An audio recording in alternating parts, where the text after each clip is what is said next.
Igsuon kay balo ba ka nga dili biyagansi ng tao nga makapasaylo og tao labaw nang dili pud siya luoy.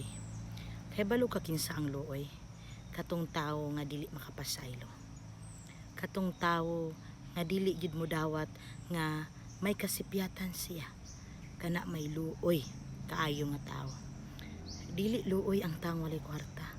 Ang pinakaluoy kadto pong mga tao nga wala gyud Ginoo sa ilang kinabuhi. Ngano man, wala kay kwarta di ka luoy, kay kung magmahalang jud ka Ginoo igsuon, ang Dios tinubdan sa tanan, makahatag sa tanan natong gusto, basta uyon sa iyang kabubuton, ubos sa kondisyon. Mahalon lang jud nato siya. Ang atong kinabuhi limitado kung say naa nato nya gikan pud ni sa Dios.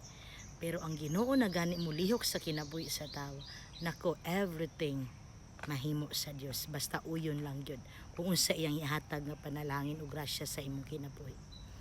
Muna igsuon, ayaw pakadaki ang batasan nga magdumot. Ayaw papuy-a ng mga klasing batasana kay iya nang yawanon ug kana makalaglag sa imong kalag. Okay ra man gyud ang masuko ta kay di man pud ta robot na amantay pagbati na ati kasing-kasing masakitan. Pero ang Biblia pasultion nato nagtudlo na kung masuko man tag buntag di nato paabtan og udto, kung udto ayaw paabti gabiuna, kung gabii ayaw paabta sa kabuntagon. Kinanglan magpasaylo kita. So magampo lang gyud.